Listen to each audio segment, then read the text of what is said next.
He built an empire no one could see. A king without a crown, a genius without peace. To the world, he was Meyer Lansky, the mob's accountant, the man who made crime respectable. But behind the silence and the numbers lived a heart full of secrets. 4 women, 4 lives, and one impossible search for redemption. He could calculate everything except love. This is the untold story of the private Meyer Lansky, the man who balanced the world's ledgers, but never his own.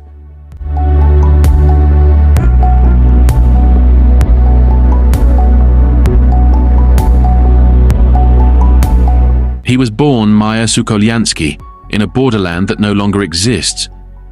When his mother carried him across the Atlantic in 1911, she carried a child and a sentence: survival at any cost. They arrived at Ellis Island with 1 trunk, 2 words of English, and a last name no official could pronounce. The clerk wrote Lansky. On the Lower East Side of Manhattan, the world was noise and motion, pushcarts, curses, prayers, and the smell of onions frying in tenement windows. Poverty was the air everyone breathed. The boy learned early that talk was cheap and silence had value. He was small, sharp-eyed, and quicker with numbers than fists. He sold newspapers before school, collected scrap metal after, and studied the way grown men gambled behind alleys. Money fascinated him, but not for greed. He saw it as safety, a kind of armor. The neighbors used to say that when Meyer looked at you, he wasn't measuring your worth, he was measuring your risk. By 12, he had met another boy who would change his life, Benjamin Siegel, fiery where Meyer was calm, reckless where he was methodical. Together they discovered that in America, the clever could rewrite their destiny faster than the strong. They ran errands for bookmakers, carried envelopes for older men, and by 16 were taking small pieces of the city's illegal lottery. Meyer's arithmetic became their weapon. In his world, numbers were power, the one language that couldn't be faked. By his early 20s, he was known quietly as the kid who never smiles but never loses. He made money for other men and learned the art of staying out of the spotlight while holding the strings. When Prohibition began, the city turned into a machine for making outlaws rich. Lansky, Luciano, and Siegel, names that would one day define an empire, were still just kids with ambitions sharper than their fear. Meyer's genius was organization.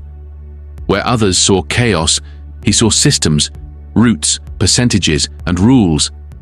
He understood that crime, to survive, needed the order of business. He became that order. By the time he was 25, he had a stake in rum running, protection, and floating crap games stretching from New York to Newark.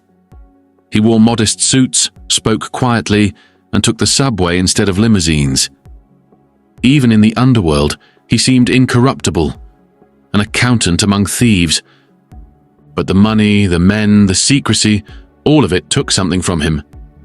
He didn't drink much, he didn't dance, he didn't trust laughter that came too easily. The women he met came and went like whispers in a smoke-filled bar. None stayed. Until Anna Citron. She was 18 when he met her, the daughter of a Jewish shopkeeper from the Bronx. Pretty but not vain, shy but sure of herself in a way he found disarming. She worked behind a counter in a clothing store. He came in twice in 1 week, pretending to look for shirts. She called him out on it, smiling. He liked that. To her, he wasn't a gangster. He was a man in a pressed suit who spoke softly and tipped generously. To him, she was the kind of woman who might make the noise stop. By 1928, the streets were shifting under his feet. Luciano's network was expanding. The wars over bootlegging were cooling into alliances. The men who had once shot each other in alleys now shook hands in restaurants. Lansky had been the broker for many of those truces. He had made himself indispensable, yet invisible. He had also begun to want what none of them had: peace. In his world, peace was the most expensive thing a man could buy. And so, when he asked Anna to marry him, it was not a romantic impulse. It was a calculation disguised as love. Or perhaps love disguised as calculation. The wedding was small. No gangsters. No press. A rabbi, a rented suit, and the promise of a normal life. The FBI's later summary, written decades after, records the event in the language of bureaucracy. Subject married Anna Citron, May 9, 1929, New York City. No record of irregularities. Irregularities.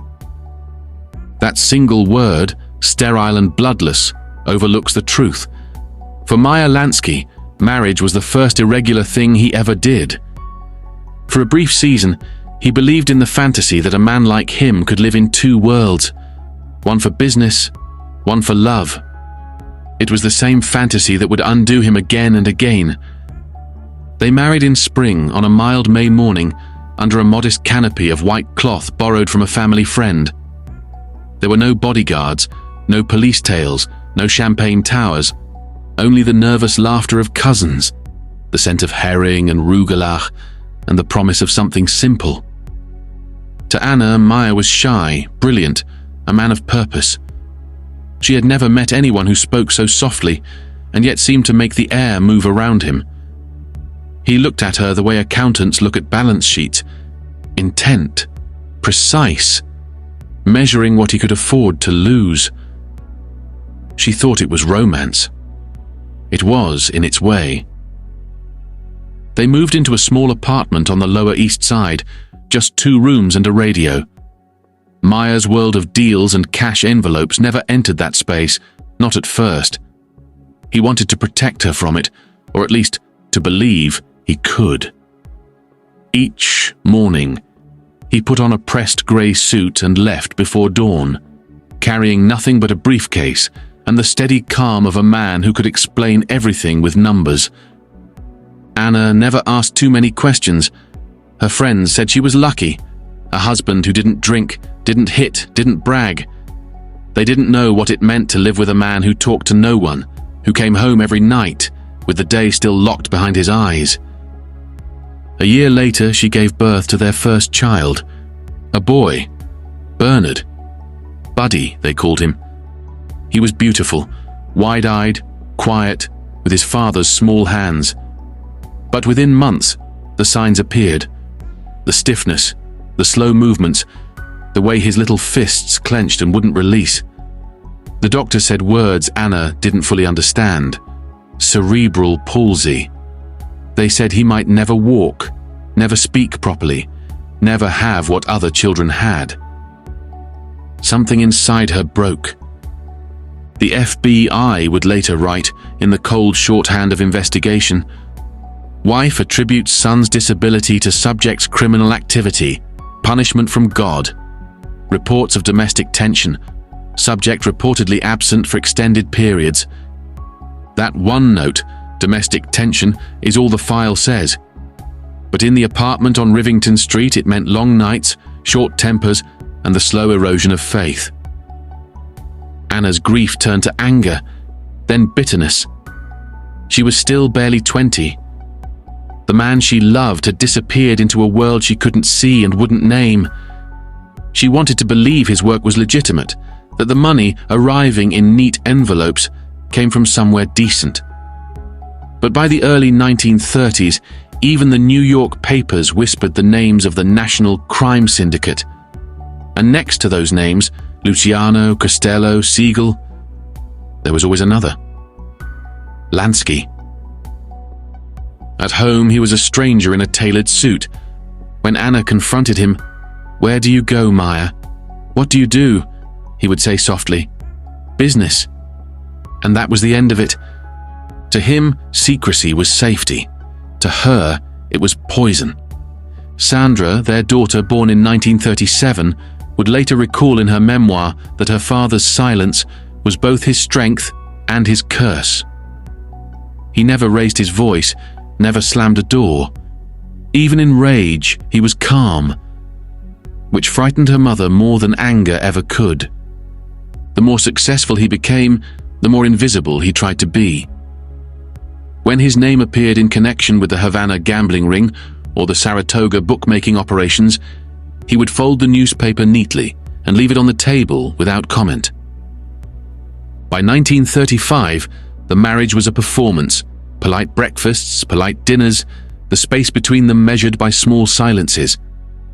Meyer kept a photograph of Buddy on his desk, always straightened at a perfect angle.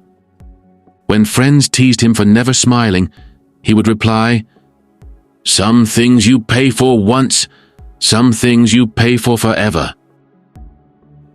Anna's breakdown came slowly, almost tenderly. She stopped going out, stopped dressing up. She whispered to neighbors that the house was cursed, that God had punished her for marrying a man who kept secrets.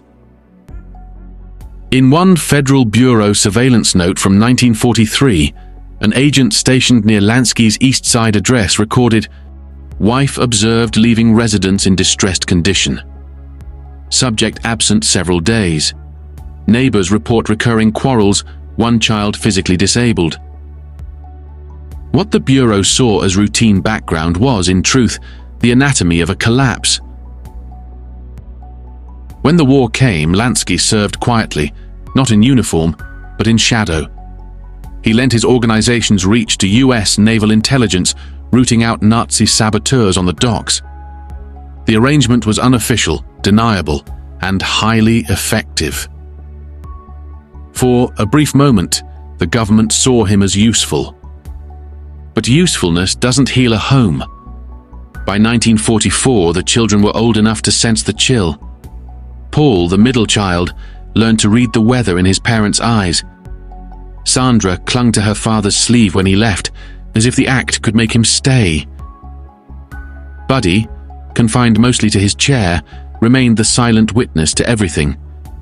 The boy who knew but could not tell. Meyer began spending more time in Florida than in Cuba. He told Anna it was business expansion. She knew better. The absences grew longer, the letters shorter. When he did come home, he brought gifts, dresses for her, books for Sandra, mechanical toys for Buddy. He placed them gently, as if they were apologies that could be unwrapped. But apologies don't speak when you need them to. By 1945, the marriage existed only on paper.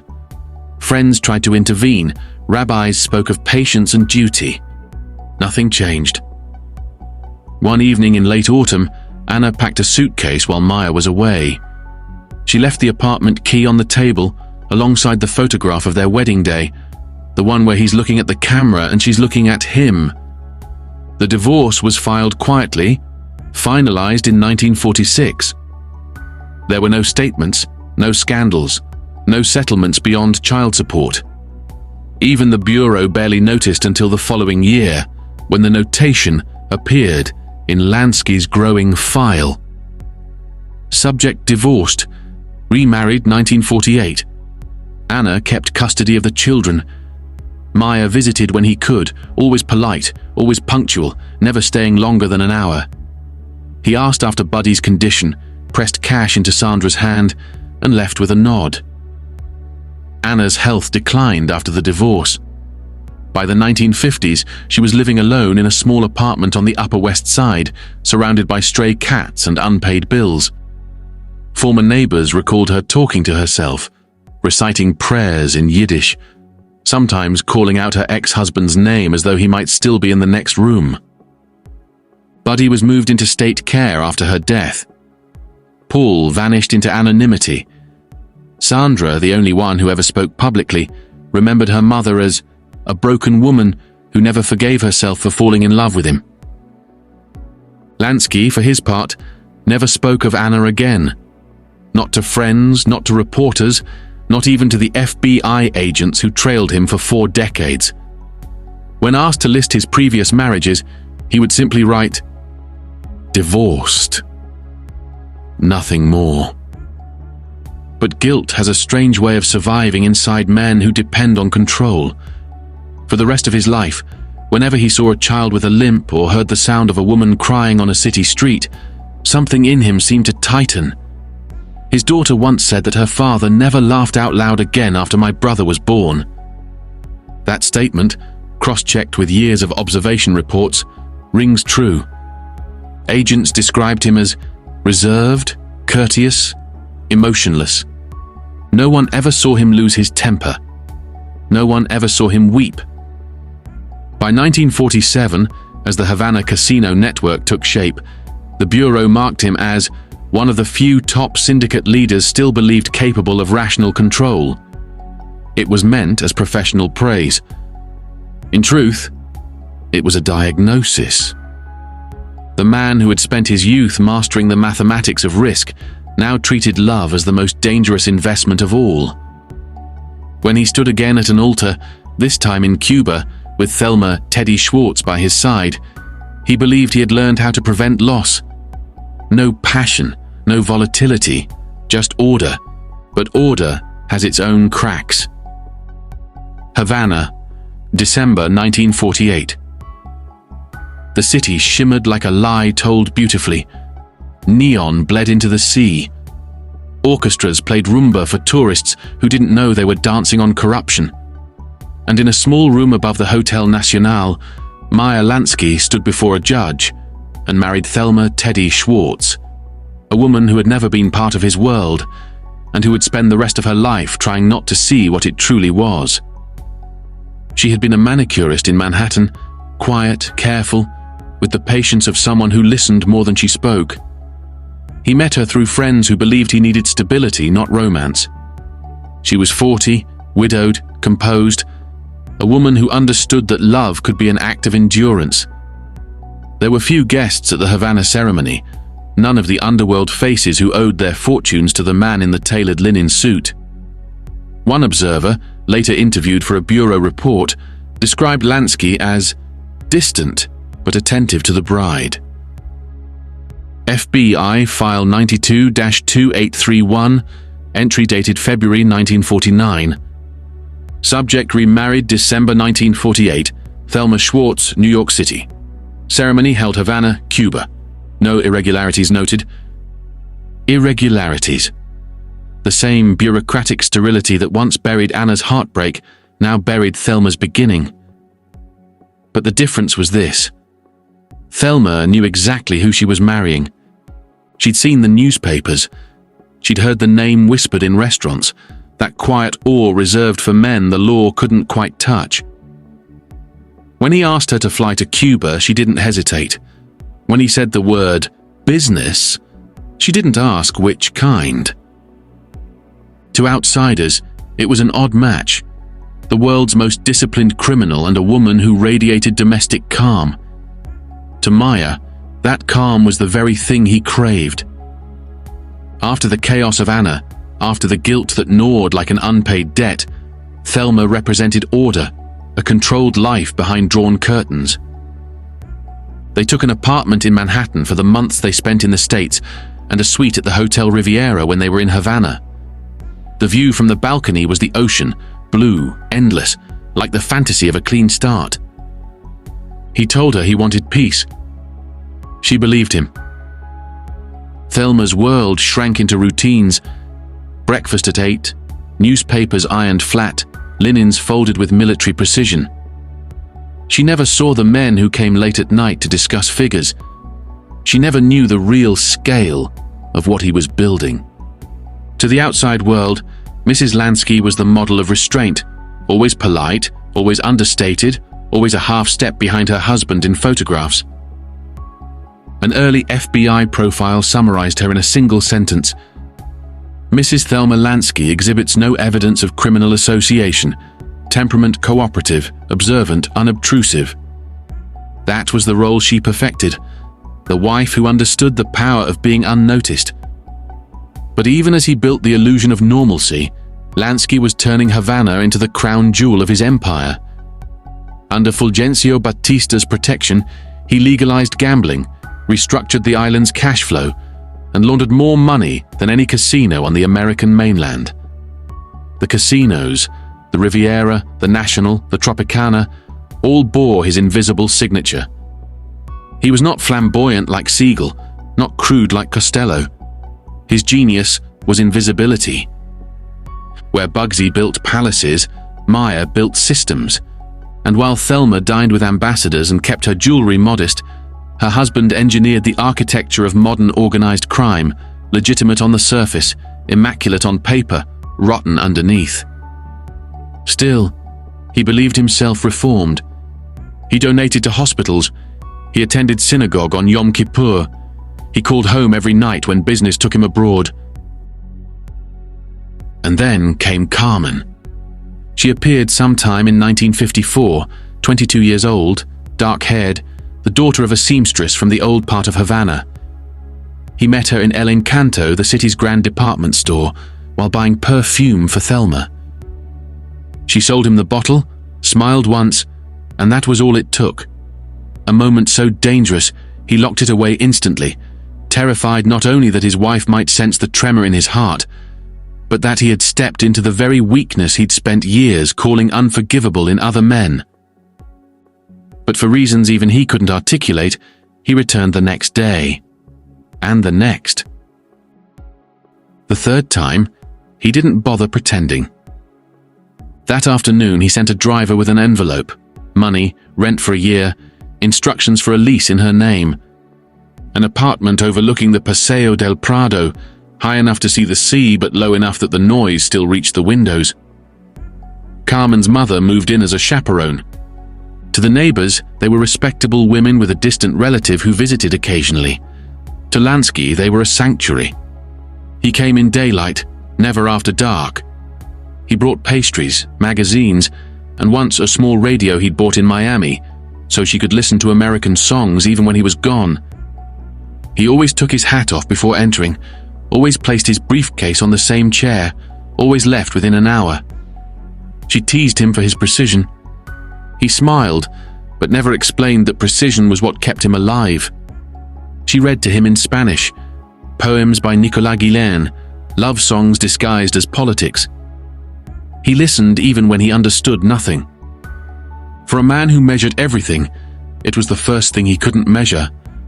Later, the FBI would never find her name in his correspondence. No photograph, no receipt, no trace. Only one ambiguous entry survives in a field report dated December 1957. Subject spends prolonged intervals unaccounted for between 1,300 to 1,600 hours. No confirmed associates during this time.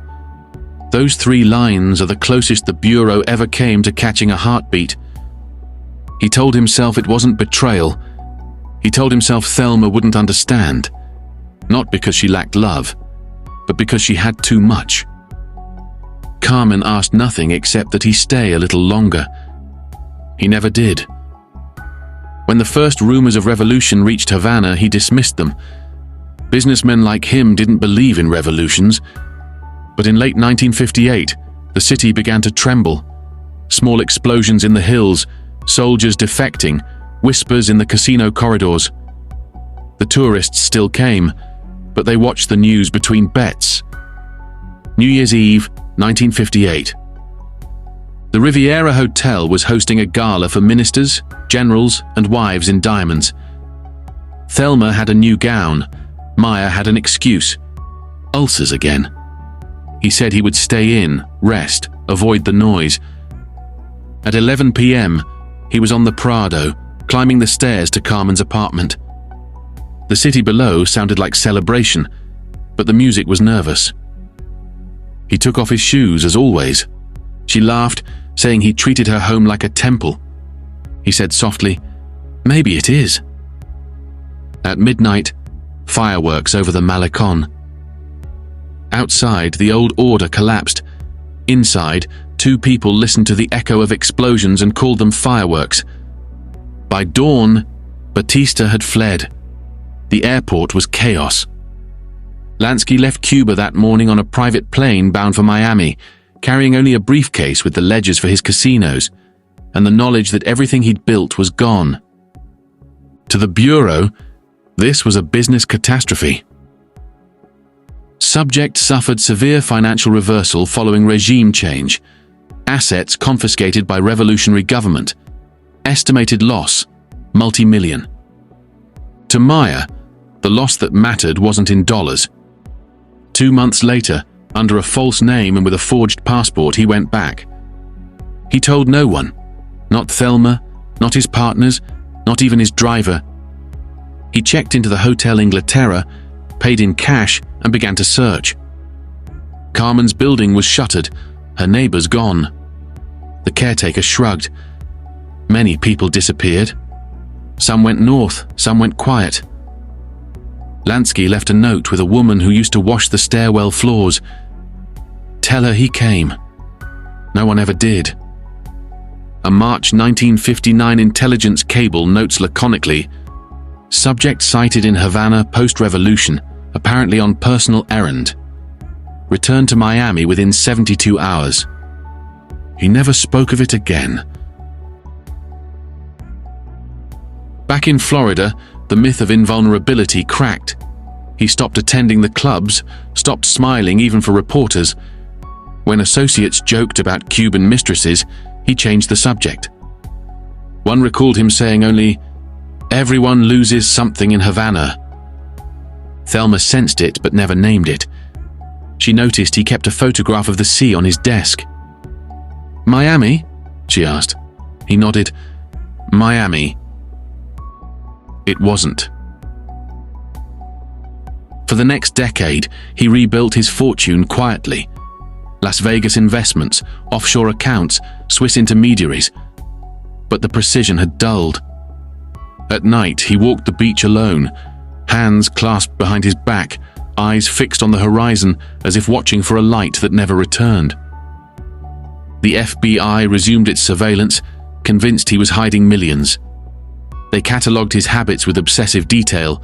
Subject rises 0600 hours, walks alone, exchanges pleasantries with local shopkeepers, no known associates observed, displays signs of depression or fatigue. They were right about the fatigue, wrong about the reason. Behind the legend of control lived a man haunted by one unsolved variable. Where had she gone? He had outwitted presidents, bribed generals, survived every investigation, but he could not find a single missing woman on an island he once owned. That failure stayed with him longer than any indictment. He carried it like an unbalanced account, a quiet subtraction beneath every success.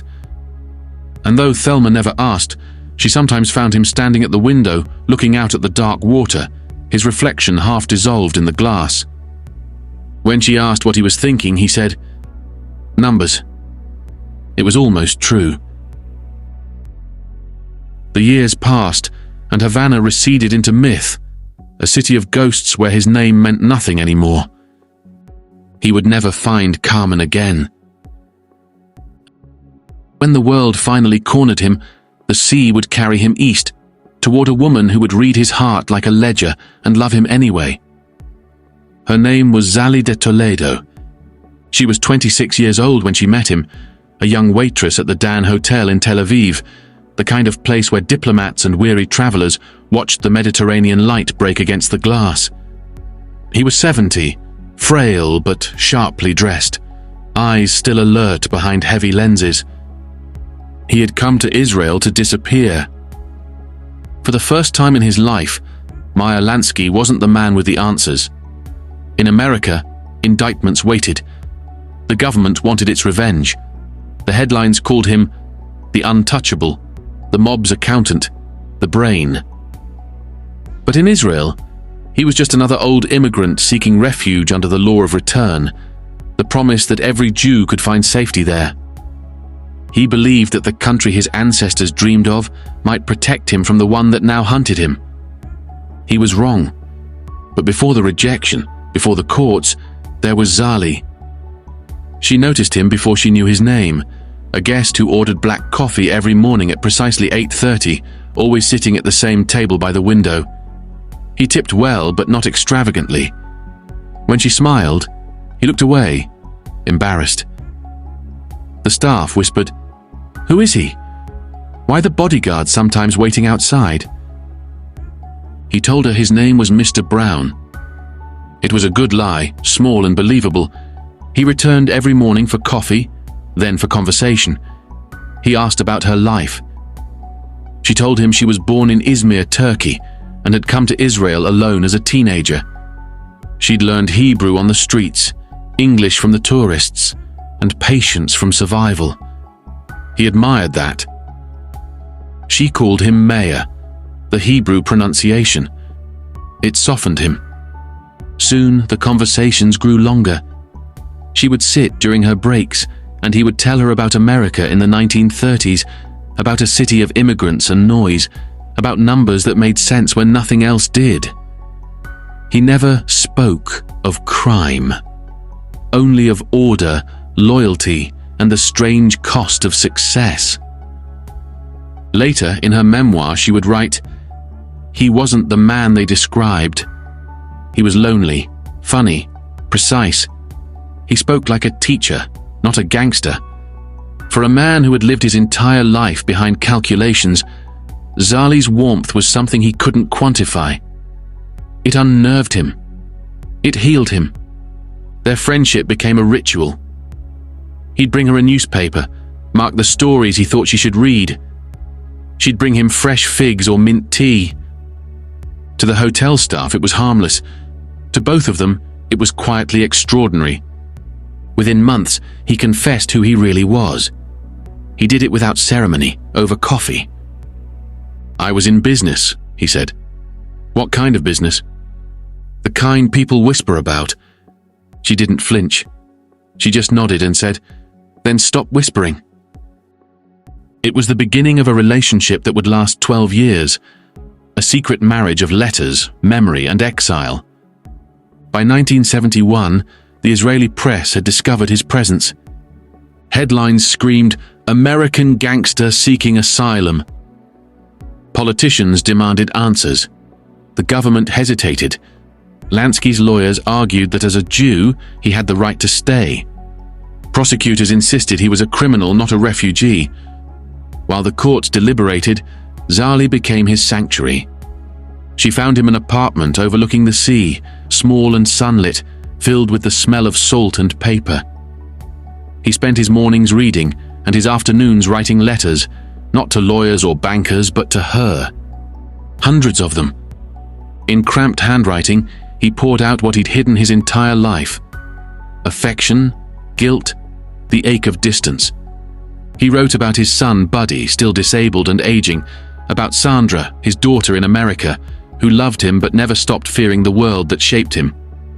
He wrote of Thelma, the wife who waited in Miami, who deserved better than silence. "I don't know how to speak kindly without lying," one letter read. "I built walls for everyone's safety. Now I live inside them." Another, dated August 1971. "If they send me back, don't wait. You have already given me more peace than I thought a man like me could deserve." He mailed her flowers pressed between the pages of books. She replied with postcards, short and vivid, photographs of beaches, verses in Turkish, confessions of her own loneliness. The FBI, tracking his correspondence through intercepted routes, recorded the existence of female associate Tel Aviv, but never identified her. A 1972 Bureau memorandum reads, "Subject maintains regular contact with unidentified woman in Israel. Frequency of communication suggests intimate relationship." They were right, though even intimate relationship was too small a phrase for what they had. Zali visited him at the seaside flat every week. She brought food, ironed his shirts, made him laugh. He began to walk differently, slower, lighter. He carried himself like a man who, for once, didn't need to pretend. But the Israeli courts were less forgiving. In December 1971, the Supreme Court ruled that Meyer Lansky did not qualify for citizenship under the law of return. His criminal record, they said, offended the moral principles of the Jewish state. Reporters surrounded his hotel as he left the courthouse. One shouted, "Mr. Lansky, do you regret coming here?" He replied, "No. I regret not coming sooner." Zali watched from the crowd, her hands trembling. That night, she found him sitting by the window, staring at the lights of the ships anchored offshore. He said, "I thought this place would save me." She said, "It already did." In early 1972, he was deported. Zali drove him to the airport. She remembered how light his suitcase was, a few clothes, a notebook, and a small mezuzah wrapped in tissue paper. He kissed her hand before boarding and said, "Don't forget me." She answered, "I couldn't if I tried." He returned to Miami under indictment for tax evasion. He stood trial the following year, United States versus Lansky, 1973, and walked out a free man after the jury found him not guilty. The prosecution had underestimated his brilliance. The defense had relied on his frailty. Reporters expected a celebration. He went home and wrote Zali a letter. "I am free again, but not the way I used to be. I belong nowhere except your memory." The correspondence continued for the next decade. Over 600 letters, small histories of a man disassembling himself in ink. He wrote about his grandchildren, about how Buddy's nurses played him old Yiddish songs, about the loneliness of aging beside Thelma, who, he said, still deserves a better man than the one she married. He wrote about regret like it was a living thing that shared his apartment. "Every decision is a stone," he wrote. "I built my house with them. Now I live inside the wall." Zali kept every word. She told no one. She married briefly, divorced, and never stopped writing back. She once sent him a short note. "You have built empires of silence, Meyer. I am your noise." When his health began to fail, he refused hospitalization. He told Thelma he wanted to die at home, by the sea. He told Zali he wanted to die remembering her face in the Tel Aviv sun. He wrote his last letter in late 1982, 3 months before his death. It was short, shaky, almost illegible. "Don't be sad. The accounts balance. You gave me something that doesn't fit in the books." He signed it simply, M. He died on January 15, 1983 in Miami Beach, age 81. FBI report, final entry. Subject deceased, assets unlocated, no outstanding warrants. The Bureau closed the file, but across the ocean, a woman in Tel Aviv opened her drawer and found a lifetime folded in envelopes, pages stained with salt and age. In one of them he had written, "I have spent my life making men rich and keeping them alive. But I only ever felt alive when I wrote to you." She kept them all. When he died, there was no empire left to count. Just a one-bedroom apartment, a modest bank account, and the myth of billions that never surfaced. Reporters waited for vaults to open, for codes to be cracked. Nothing appeared. The last secret he guarded was that there were no secrets left. Thelma sat by the window of their Miami Beach apartment, the curtains half drawn against the sun. For 35 years she had kept his world tidy, no scandals, no noise. Now the silence was hers alone. Neighbors called her gracious, reserved, ordinary. No one ever called her widow of the mob's accountant. She liked it that way. She buried him in Mount Nebo Cemetery under a plain headstone, Meyer Lansky, 1902 to 1983. FBI File 92-2831 closes with a single line. Subject deceased, January 15, 1883. Case terminated. 4 decades of surveillance reduced to that sentence. No mention of the women who defined him. No mention of the letters that revealed him. Just an ending as neat as the ledgers he once kept. Anna had died years earlier, forgotten by the city that had once whispered her name. Her son Buddy outlived them both, cared for in a public home. Sandra wrote a book to make peace with the ghosts. Paul stayed hidden, which is how his father would have wanted it. Zali kept the letters. 600 pieces of paper in a shoebox tied with string. When she read them, she said she could still hear his voice, measured, tired, precise. They were the truest record he ever kept. Thelma outlived him by 14 years. She never spoke of him to the press. She answered the phone the same way she always had. Mrs. Lansky? She never took another name. When she died, her obituary called her a quiet woman devoted to her husband. It was both true and untrue, like everything about the man she loved. As for Zali, she lived long enough to tell her story. When the letters surfaced decades later, historians called them a revelation. They weren't revelations. They were confessions written in code, love disguised as accounting. Meyer Lansky built an empire out of order and secrecy. He dismantled it piece by piece until only the secrecy remained. In his private mathematics, love was risk, guilt was interest, and peace, briefly found, was profit enough. He was the quietest man in the loudest century. The numbers are gone, the files are closed, but if you read between the lines, you can still hear the faint scratch of his pen, adding one final entry to a lifetime of columns. Balance due. Forgiven.